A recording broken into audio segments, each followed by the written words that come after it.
I'm Jim Rohn. What a pleasure it is for me to come and visit with you for just a few minutes here today. Tell you briefly a little bit about my story and share some ideas that might be beneficial. I've lectured in some high school classrooms in California and Arizona and some universities and colleges, Pepperdine University, San Diego State, Arizona State University.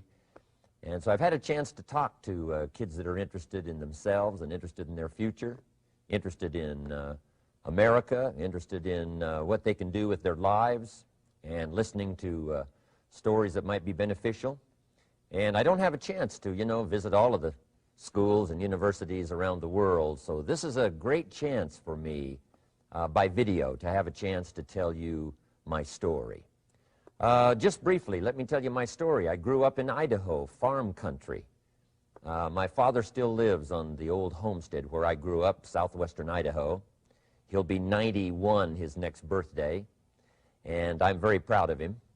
I went to high school. I graduated. I went to college 1 year. Halfway through my second year, I decided I was smart enough, so I quit. One of my major mistakes. I should have stayed in school.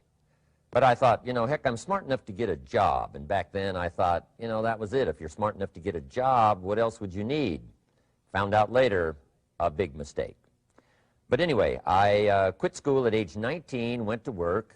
A little while later, persuaded a beautiful young lady to marry me with a lot of fancy promises. And fortunately for me, we got married. A little while later, I started my family. And I'm out there working hard, doing the best I thought I could. But year by year, I kept falling a little further behind, buying a little more than I could conveniently pay for on time. And the creditors are finally starting to call saying, hey, you told us the check was in the mail. I'm not feeling at all good about that. About age 25, I've got pennies in my pocket, I've got nothing in the bank, and way behind on my big mouth promises to my family, and wondering what could I do to make my life better. I was willing to work hard. That was not my problem. But I just wasn't making the progress I wanted to make. And then good fortune came my way. Sometimes it's difficult to describe good fortune, why something remarkable happens to you at a particular time. One of my friends says, well, hey, things don't just happen. Things happen just. And maybe that's it, I don't know. But my good fortune was I had a chance to meet a very wealthy man. His name was Mr. Schoaf, Mr. Earl Schoaf. A friend of mine had gone to work for him, and he started telling me about this man. He said, you got to meet this man. He's rich, but he's easy to talk to. And he's got a remarkable philosophy of life. And he kept going on, and I thought, well, I've got to meet this man. So shortly after that, I had a chance to meet this Mr. Schoaf, and I was impressed. He was rich. He was easy to talk to. Within a few minutes, I was dazzled. And I said to myself, I would give anything if I could be like that, rich and easy to talk to. What would it take? And then I thought, if I could just get around somebody like him, and if he would teach me and coach me, I would do it all. And that was my good fortune. A few months later, this wealthy man, Mr. Schoaf, hired me and gave me a job, and I went to work for him, and I spent the next 5 years in his employ. And then, unfortunately, at age 49, he died. But I got to spend 5 years with this remarkable man, his last 5 years of his life, and the first 5 years of my new life. And my dream came true during that 5-year period. This man took the time to teach me and coach me. He taught me the books to read. He taught me the disciplines, and he taught me the skills. And he taught me the changes to make in my language and personality. And the things he shared with me during that 5 years changed my whole life. Changed my income, changed my bank account, changed my future. I've never been the same. By the time I was 31 years old, I was a millionaire. So he taught me economics as well. So how lucky can you get to meet the right person at the right time who takes the time to share with you ideas that can change your life? A lot of rich people, right, don't take the time, but he did, and he also had the ability. Some people want to share their experiences, but they don't quite know how to say it. But he had it all, and he used language that I could understand, and those ideas greatly affected my life. I wish he was still alive today. If he was, I'd be calling him today one more time, thanking him for the time he spent with me sharing his life and his experiences that so dramatically affected my life. Then, how I really came to be invited to speak to you today. 30-plus years ago, I was living in Beverly Hills, California. And a friend of mine one day said, "Jim, you've got to come and tell your story to my service club." He belonged to the Rotary Club. And he said, "I know your story. Idaho farm boy makes it to Beverly Hills." But he said, "I know my club members would love to hear your story. Would you come and at our breakfast meeting and tell your story?" And I said, "Okay."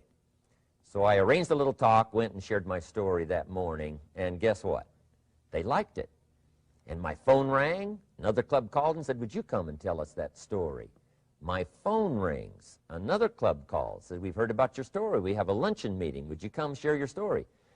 First thing I know, I'm spending a little piece of my time giving these breakfast talks and luncheon talks. And then one day, a man who heard my talk about 3 times said, "Would you come and talk to my management and salespeople?" He said, "I've got this little company going, and he said, if you would spend some time talking with my management and salespeople, I'd be happy to pay you." And I thought, wow, wouldn't that be something? Tell my story and my experiences and get paid? He said, "I'd be happy to." Little did I know, that was the beginning of a whole new, brand new adventure for me in sharing my story in speeches and talks and seminars and lectures. And now this business, it's become one of my most flourishing enterprises, takes me around the world. I went to many countries just this year, had my largest audience early this year in Spain, 12,000 people, 10 different languages being translated at the same time, the whole audience with the earphones on. It's interesting when you lecture with multi-languages. You know, when you hit the punchline, you know, the Spanish laugh first, and then the French get it, and then finally the Italians get it, and last the Germans finally get it. And then I say, "Hey, the Germans finally got it. I guess we can continue." You know, some languages take longer to translate than other languages. But what an exciting adventure for me. I was in Israel this year. I lectured in France, my first trip to Prague, Czechoslovakia, Lisbon, Portugal. Last year I was in London lecturing. Happened to be there the same night Pavarotti was singing in London. So, a big dilemma for the people in London. Shall we go see Jim Rohn, or shall we go listen to Pavarotti? Well, I must admit he had more people than I did, like 150,000 more. He did a free concert in Hyde Park, and they expected 250,000, but only 150,000 showed up because it rained. And they all got soaked from Prince Charles on down, but they sat in the rain and listened to Pavarotti.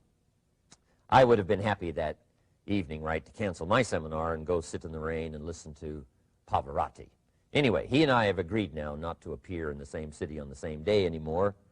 Not really, but how exciting for me to be able to travel all around the world and share my story. And then especially to have this chance today to come and visit with you. And when I get a chance to speak at a high school class or a university class, I'm always excited about it. I'm limited in time, so I wanted to use this way to come and share my story with you and some ideas that might be helpful in your career for the future, in your now busy life as a student, and then wherever you find yourself in the years to come.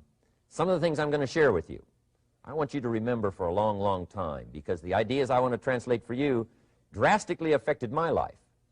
And if I can share now and affect your life, and you write me a letter or tell me in person someday, "Mr. Rohn, I listened to your video and I watched it carefully, and sure enough, some of the ideas that you shared greatly affected me, and here's what's happened to my bank account, here's what happened to me in school, here's what's happening to my future," that'll give me great, great satisfaction. So the man who shared with me ideas that changed my life, I want to share with you 3 of those basic subjects. When I met him, I was 25 years old, and when I first got acquainted with him, I used a lot of excuses as to why I wasn't doing well. And he said, "Well, tell me a little bit about your story." And I told him, you know, I was behind on my bills, had pennies in my pocket and nothing in the bank, that I was embarrassed about being behind on my big mouth promises to my family. And then he gave me one little simple phrase that really forever changed my life. And here's what he said: Mr. Rohn, if you want the future to change for you, you've got to change. And he said, if you don't change, the next 6 years of your life is going to be just like the last 6. You'll still be behind on your bills. You'll still be behind on your promises. But then he gave it to me in the form of a promise. When I was 25 years old, I've remembered it all these years, and I've shared this promise now with probably over 3 million people in the last 30-plus years. And it's going to be valid for you, so listen carefully to this promise. My teacher said to me, young man, if you will change, everything will change for you.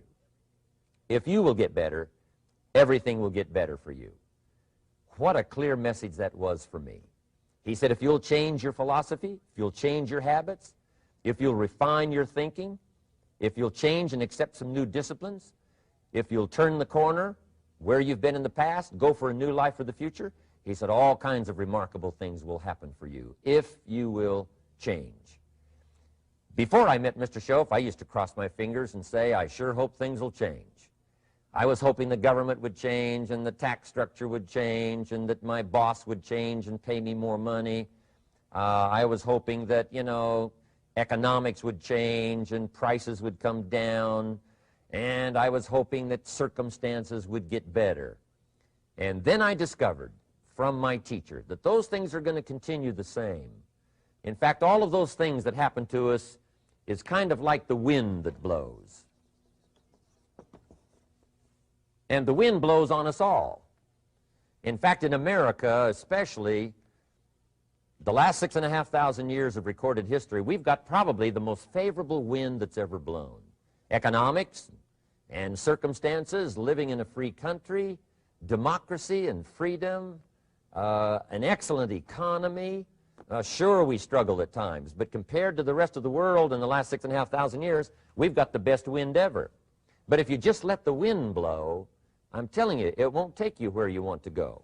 All of us must use this wind to take us to the dreams we've got, to the equities we want, to the money we want, to the income we want, and to all the things we want our life to have. This is where we want to go, and we've got a good wind, but we must not leave our future just to the wind, just to the economy, just to the structure of the way things are happening today. Here's what we must learn to do, and that is set a good sail. And if you'll learn to set a good sail, and that's what my teacher taught me in those early days. He said, Mr. Rohn, the wind is going to blow however it's going to blow. Politics are going to be politics, and the economy is going to be the economy. And however it turns out, that's the way it's going to be. What you must learn to do is not to wish for a better wind. That's naive. The key is to wish for the wisdom and the skills and the learning so that you can set a better sail. And so that's what I did at age 25. I went to work not on the economy. I went to work not on the community. I didn't go to work to try to change the government. I didn't go to work to try to change my boss or the company. I didn't go to work to try to change circumstances. I went to work to try to change myself.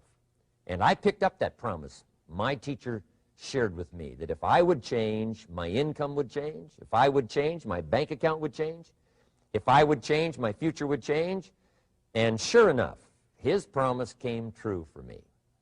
The first 6 years of my economic life, I wound up broke. Those pennies in my pocket, nothing in the bank, behind on my promises. The second 6 years of my economic life, I wound up rich. But interestingly enough, the second 6 years of my economic life, the government was about the same and the economy was about the same. The companies were about the same. What they paid was the same. Circumstances around me were the same. My negative relatives were the same. But I was not the same. That's how my life changed. And that's how things started working for me, changing my life all those years ago. So that's what I wanted to share with you to begin with, this beginning of what Mr. Schoaf shared with me, that if I wanted my life to change, this was what I was going to have to do. And so he broke it down into 3 subjects that really made an impact on my life, and I want to share those with you. The first subject he called personal development. And the second subject he called setting goals. And the third was how to become financially independent. And I'd like to give you just a few clues from those three major subjects that so dramatically affected my life. And let's get started. The first one is personal development. Now, in illustrating personal development,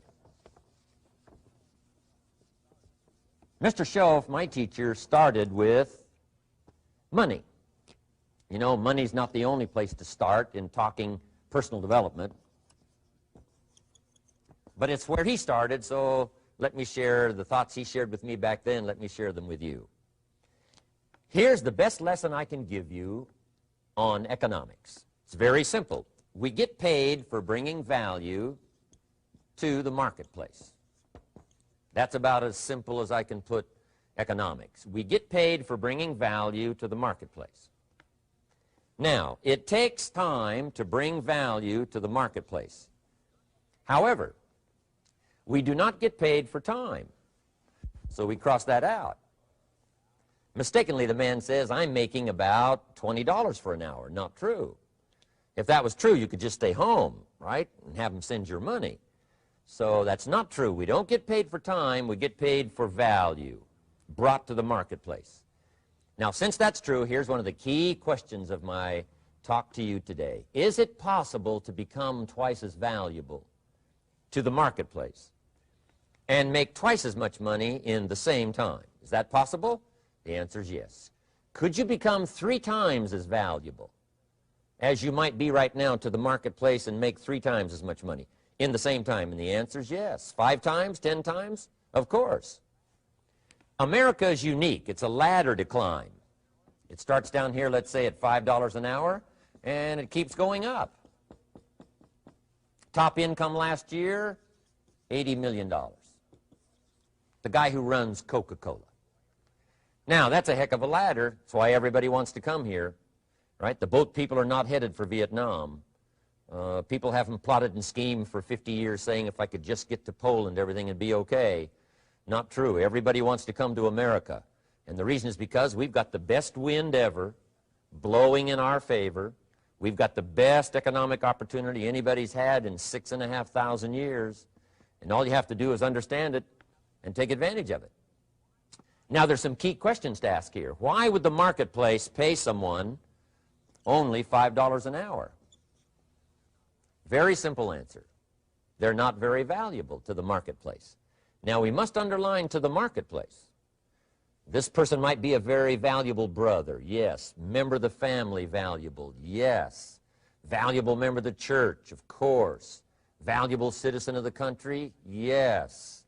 Valuable in the sight of God, no doubt. We're all of equal value in the sight of God.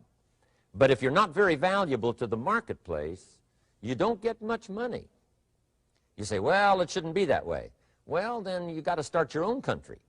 You know, this one's been in process for 200 years, and this is the best we've been able to come up with so far. But here's the key. You don't have to stay here. Now, there was a big debate in Congress last year that this $5 was not enough, should be 6, should be 6, should be 6.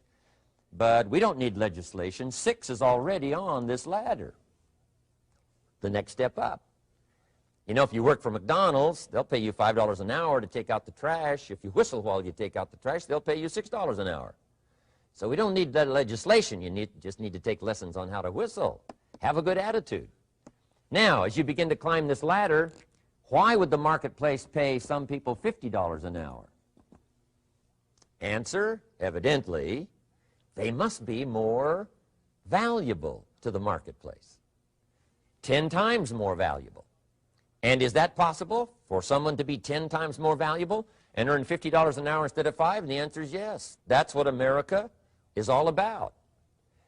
Now, why would the marketplace pay some people $500 an hour?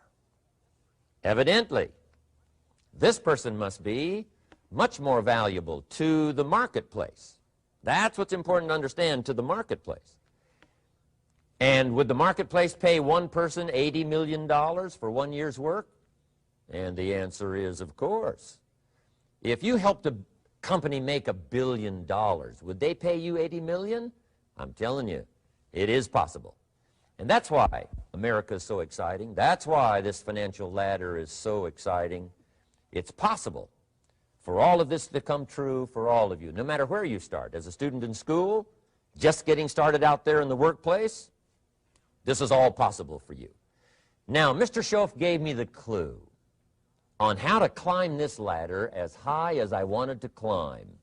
Now, we're talking primarily economics here. There's a lot of other ways to become valuable to your family, valuable to your friends, valuable to the community, valuable to the team, right? Valuable to the team effort, valuable to the concert.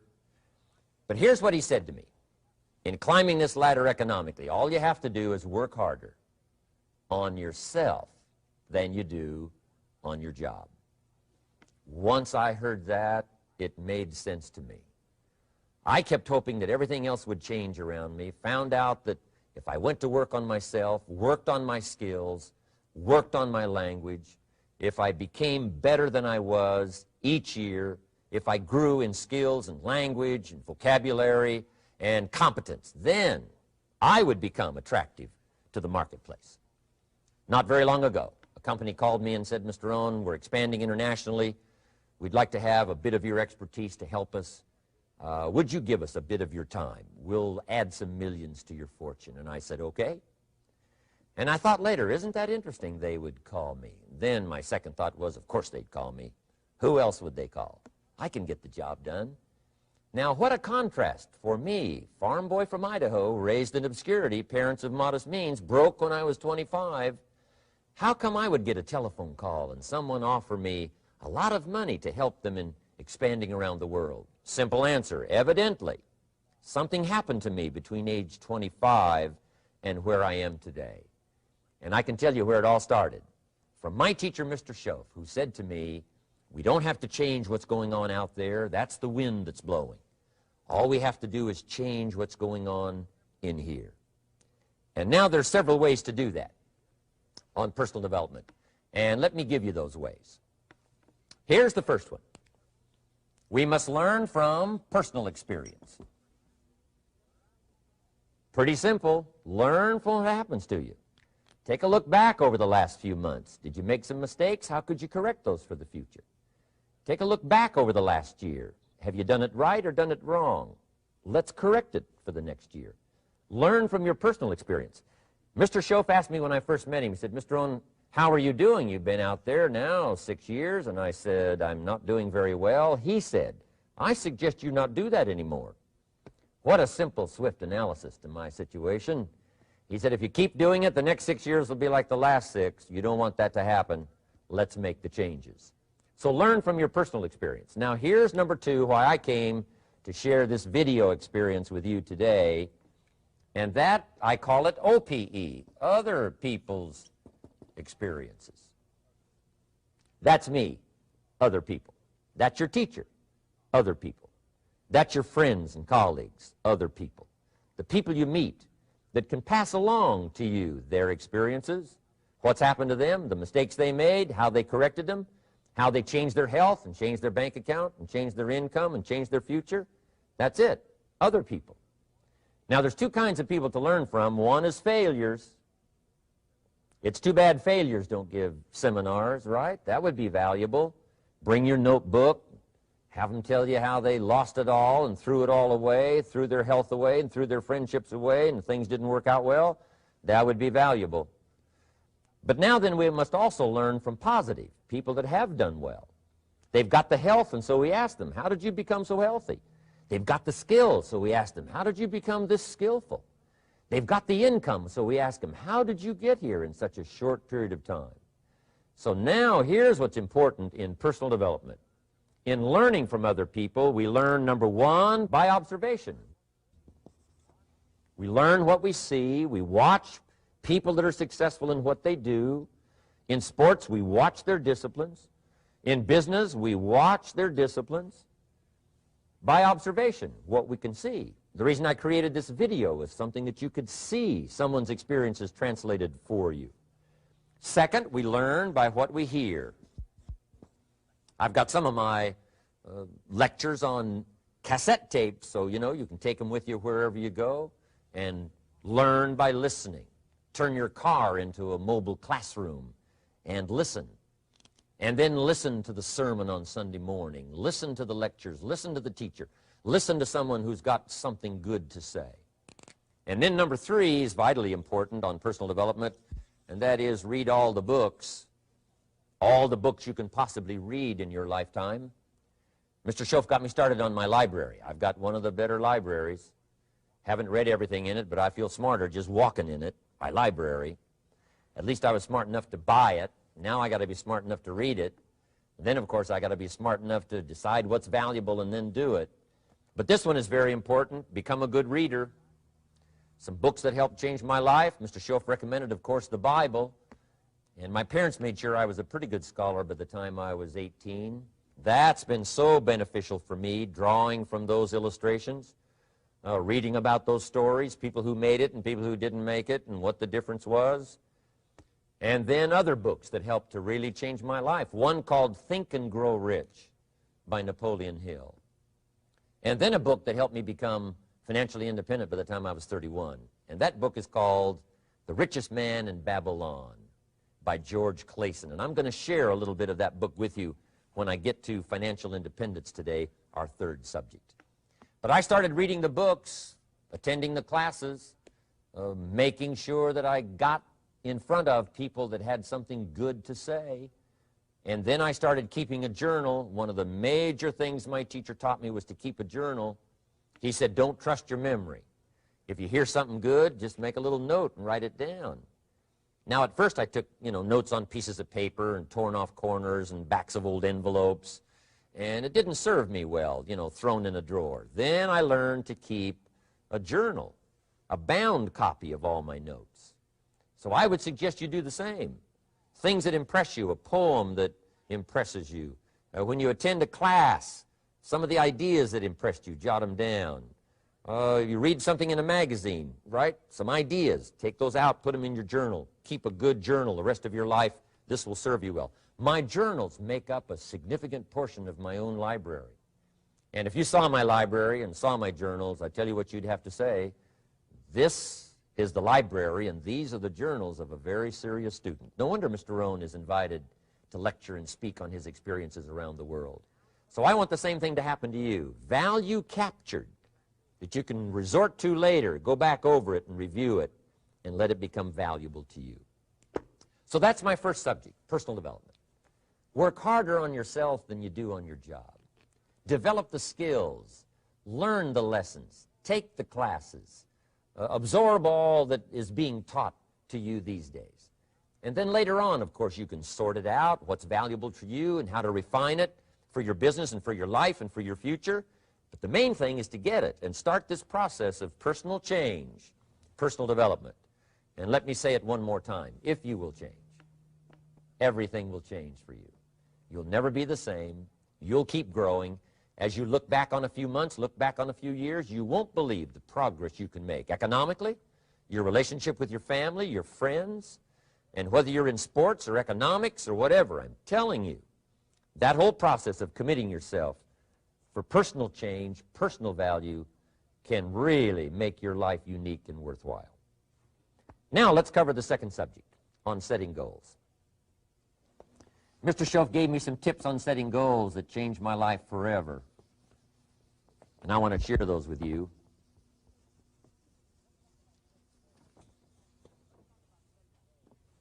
So let's talk about setting goals, and I also want to tie it to personal development, and you'll see how I'm going to do it as I progress here. Setting goals. We need to take a look into the future. There are 4 things to consider in terms of attitude. One is how you feel about the past. Best advice I can give you on that is treat the past as a school. Let it teach you the mistakes you've made, the things that went wrong, the things that didn't work. Don't use the past as a burden to carry, and don't use the past as a club to beat yourself to death. Past losses, past failures, past mistakes. But let the past be a school. Tough school maybe. We've all been through some tough stuff. So if you feel good about the past, draw from it for experience and let it teach you. Then next is how you feel about the future. We've got to have the future well designed. The future is called the promise. And here's what we teach in our leadership series. The promise of the future can be an awesome force for your own future. The promise of the future, designing the future. There's two ways to face the future. One is with apprehension, and the other is with anticipation. I promise you, in my travels around the world, most people face the future with apprehension. And here's why. They don't have it well designed. They've sort of left that up to someone else to fix. But here's the best way to face the future, with anticipation. And you can face the future with anticipation if the future is clear, if the future is well designed. And I would like to have you consider some thoughts with me that help me to really change my future by giving it some thought and some consideration.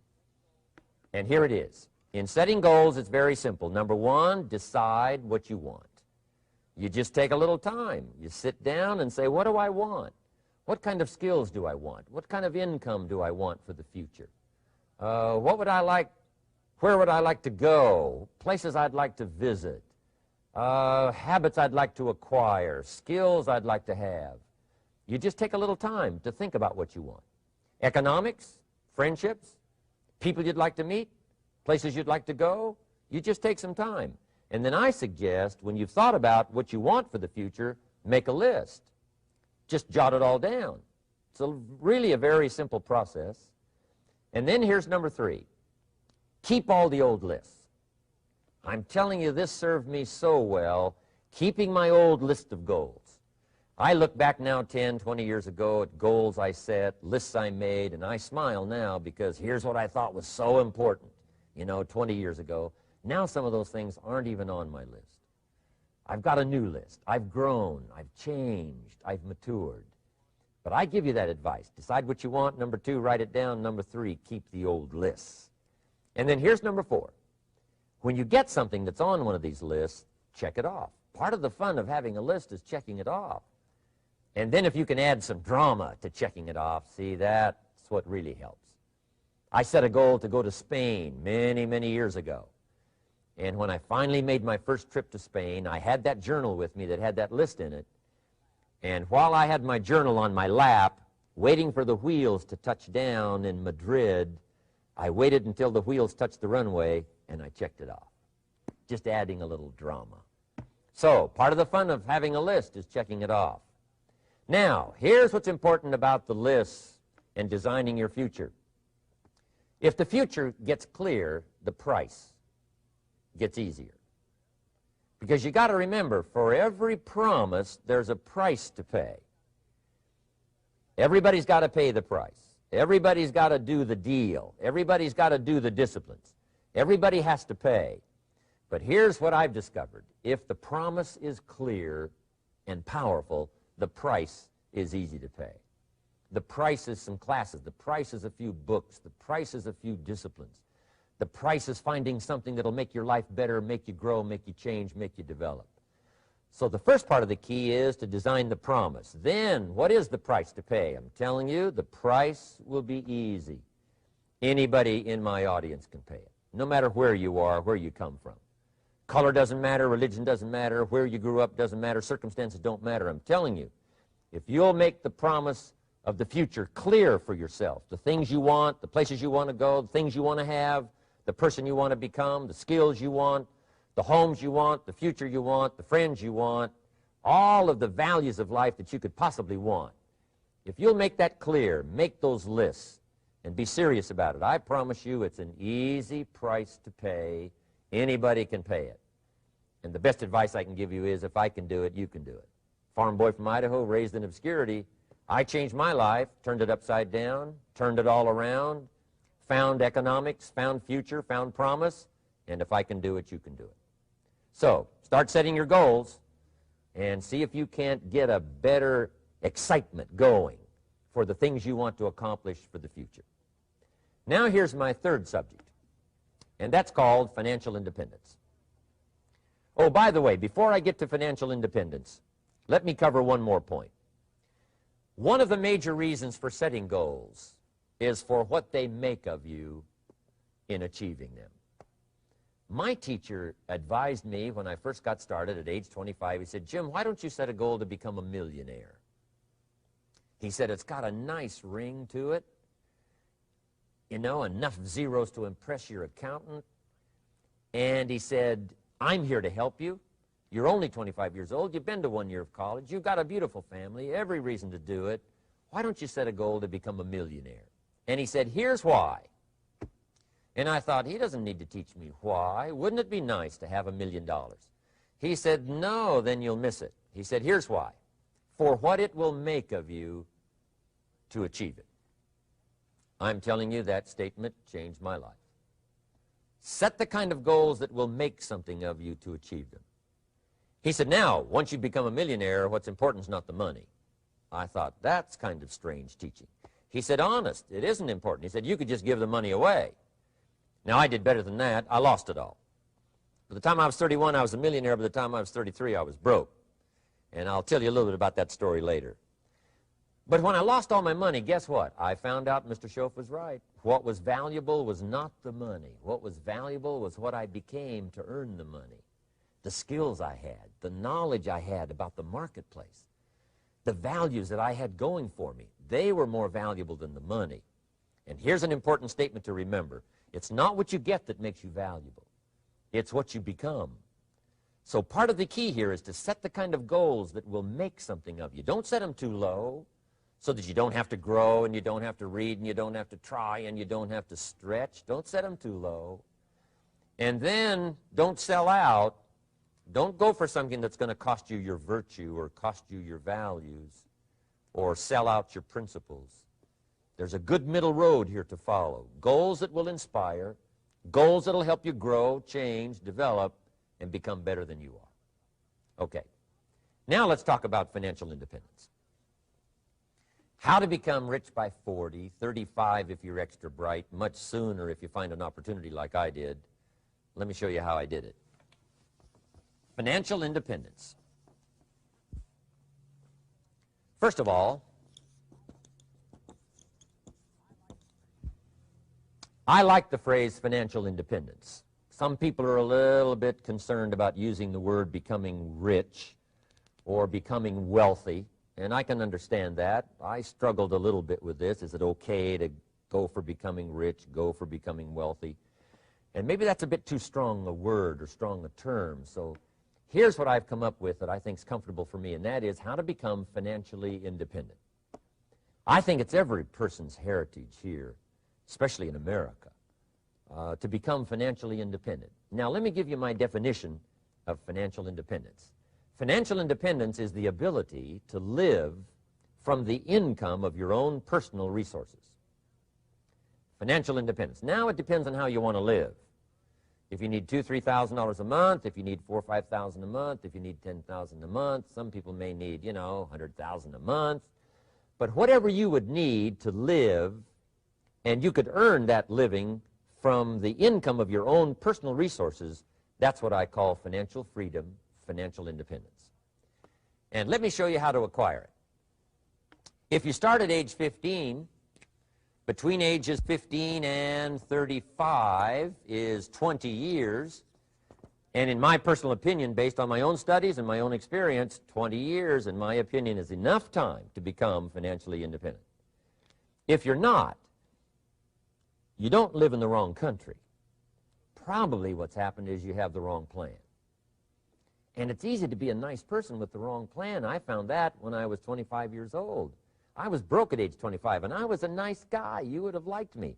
But I'm telling you, my plans up until then, especially my financial plan, left me broke. I totally changed it the next 6 years, and I became financially independent. So I know what I'm talking about.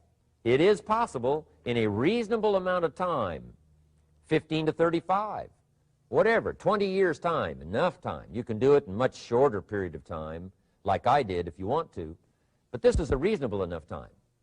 But here's number one. First of all, you got to have the right philosophy. Philosophy is our ability to gather knowledge and sort through it and decide what's valuable. To develop a philosophy about life, a philosophy about our health, a philosophy about our family relationships. a philosophy about economics. And if you develop the right philosophy, that's what helps to set this sail so that in 6 years it takes you where you want to go instead of winding up like I did that first 6 years of my economics, broke, no money, empty bank account. The right philosophy. Now let me give you a couple of philosophies to consider. Here's the first one. It's called the philosophy of the poor. And here it is. Poor people usually spend their money and invest what's left. That's the philosophy of the poor. Now here's the philosophy of the rich. Rich people invest their money and spend what's left. And here's the startling answer. It really doesn't matter what the amount is. What's most important is not the amount. What's really important is the philosophy. So I would ask you to adopt this philosophy of spending after you have invested. Invest first, then spend. And I've got a little formula that I'm going to share with you. Now, what should a child do with a dollar? I mean, there's a lot of debate going on, I'm sure, across the country on what a child should do with a dollar. Here's one opinion. It's only a child and it's only $1. What difference does it make? Well, in my opinion, it makes all the difference in the world. A person's economic future starts with a child with a dollar.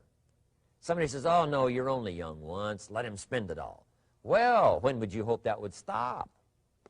Somebody says, well, wait till he's 50 and broke like me, and, and then he'll learn. Well, no, we don't want to wait that long. If I would have known earlier than age 25, I would have changed. In high school, if they would have had classes called Wealth 1, Wealth 2, I'd have taken both classes. I would not have waited until age 25. So, the earlier the better. So, what should a child do with a dollar? Here's the simple premise to begin with. Don't spend it all. And if a child wants to spend the whole dollar, you got to say, hey, don't spend it all. Don't spend it all. They'll say, why not? It's my dollar. I earned it. You say, I know you earned it, but don't spend it all. They'll still say, why not? Say, let me show you why not. So you put them in your car, take them to the other side of town, and show them where people live that spend the whole dollar. You just drive them around. Kids learn best by visual. Just drive around and say, would you like to live here? Kid says, no. Would you like to live like these people live? Kid says, no, no. Then you can't spend the whole dollar. So, kids will get the message. So, take them to the other side of town, show them around, unless you already live there, and then just show them around. Anyway, don't spend the whole dollar. Now, let me give you my best view of what to do with the dollar. And I promise you, if you started at age 15, now if you're over 15, right, you've still got plenty of time. You still got 20 years. If you're 30, you've still got 20 years. I mean, you still got plenty of time to start what I'm about to share with you. What to do with a dollar. Here's my first bit of advice. Never spend more than 70 cents. Never spend more than 70 cents. Now, you got to pick some number, and the number you pick is going to be determined by your philosophy. It's going to be determined by what you've been taught or your experience teaching yourself. When I first met my teacher, Mr. Schoaf, I was at about 110% of each dollar. I'm down at budget finance, hawking my furniture in my car one more time. And then I learned a whole better formula for financial independence. Number one, don't spend more than 70 cents. Now, kids say to me, well, okay, what do I do with the other 30 cents? And here's what I teach them.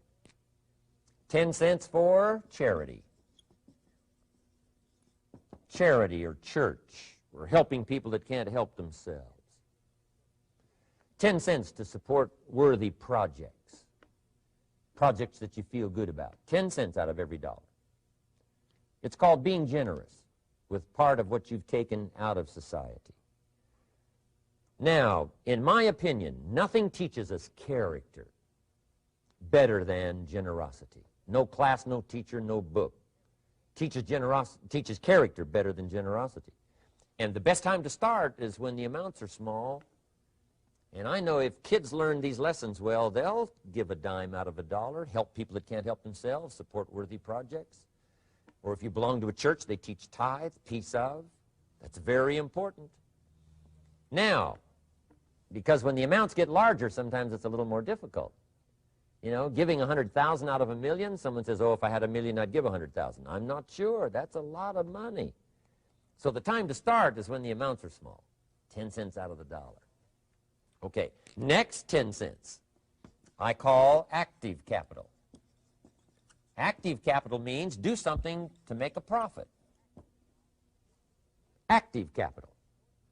Set aside a portion of your income. Wages are okay, but I'm telling you, wages will make you a living. Profits will make you a fortune. So set aside part of your income as capital, called active capital. Any kind of project you can possibly think of, you can possibly come up with. I'm going to write a new book, I think, for kids. I think the title is going to be, Of Course, Kids Should Pay Taxes. It's kind of an interesting title. In California, kids do pay taxes. When a child walks into 7-Eleven, buys something that costs $1, the proprietor says, give me 7 more pennies. And the child says, hey, what's these 7 pennies for? And the proprietor says, that's the taxes. Kid says, well, hey, I'm only 8 years old. Proprietor says, congratulations, you're my youngest taxpayer. Give me the money. So in California, where I live, kids do pay taxes. Big question is, should they? And my book will answer that question. Of course, kids should pay taxes. Nothing is for free. If you want to ride your bicycle on the sidewalk instead of in the mud, you got to pay the 7 pennies. Nothing is free, so we all have to pay. So, 10 cents out of your living, out of the money you earn, set aside for capital. Capital to try your best to show a profit. And in my book, it's going to be all kinds of ways kids can make money, right? 2 bicycles, one to ride and one to rent. I mean, you know, it doesn't take long to figure out some enterprise that'll start making a profit. Then you must jot this down if you're taking notes. Profits are better than wages. 1, you can't usually start wages until you're about 16, 15, 16, but you can make a profit long before you're eligible to start earning wages. And then there's no limit to profits, and they can double and triple and quadruple. You know, there's no limit. It's incredible how fast profits can grow. So profits are better than wages. Wages make you a living. Profits make you a fortune. Now, the third 10 cents is vitally important. I call it passive capital. Capital you let somebody else use. A financial institution, stocks and bonds, mutual funds, whatever. Let someone else use it. You furnish the money. They use it to make a profit, but they pay you for the use of it, called interest. And here's one of the things that will make you financially independent fairly quickly, and that's called compound interest. And this is how you get it. Letting someone else use a portion of your money, your substance. They show the profit, they pay you interest. And this passive capital, I'm telling you, over a sustained period of time, if you'll develop this little 10, 10, 10, and 70, especially starting at age 15, I'm telling you, by the time you're 35, you will be financially independent. You'll have the ability to live from the income of your own resources. And then one more point on passive capital. There's a Bible philosophy. I'm an amateur on the Bible. But there's a Bible philosophy that teaches the borrower is servant to the lender. And if you want to be in a powerful position as you grow older, finally when you become mature, maybe have your own business, things have worked out for you for the future, the position you always want to be in is the power position, and that's called the lender. The lender is the power position. So if kids learn early enough, and then you ask them what they'd like to be when they grow up, I'm telling you, once they understand, they'll say, well, one of the things I want to be is one of those lenders. That's the power position, not the spender. No, you'll be pitied the rest of your life if you just become a spender. You got to become a lender. And I think this is one of the formulas to follow. 10 cents out of every dollar. Let someone else use it. Be the lender, power position. Then try to show a profit. Can't we teach our children how to take $1, search the neighborhood, find a broken wagon, pay $1 for it, bring it home, you know, clean it up, sand it until it's clean, paint it red till it shines, straighten out the wheels till they're true, take it back to the neighborhood, sell it for $5? Anybody can do that. Now, does the child deserve $4 profit? And the answer is yes. Society now has a mended wagon. And that's what America's all about. Finding something, touching it, making it better, making a profit, taking part of your resources, helping people who can't help themselves. let someone else use it to make a profit. Some projects require more capital than one person has. Exciting. And then let them pay you for the use of it. America's had this philosophy now all these years. Communism has taught all these years capital belongs in the hands of the state, not in the hands of the people. We've been teaching all these years capital belongs in the hands of the people, not in the hands of the state. And we turned out to be right. Capital in the hands of the kids, capital in the hands of the people. Enterprises that make a profit, enterprises that grow. It's the hope of our future. So that little simple formula, I hope, will help you. Now, one more key on financial independence, and that is attitude. Attitude. Here's number one. I used to say, I hate to pay my bills. My teacher straightened me out on that. He said, let's see, Mr. Rohn, what you hate to do is pay $100 on an account and reduce your liabilities and increase your assets. I said, well, no, not if you look at it that way. He said, well, it all depends on how you look at it. So wouldn't you love to pay your bills, reduce your liabilities, increase your assets? You got to have that kind of attitude. I found out the same attitude about taxes. I used to say, I hate to pay my taxes. And Mr. Shove said, well, that's one way to live. But don't you understand? Taxes is how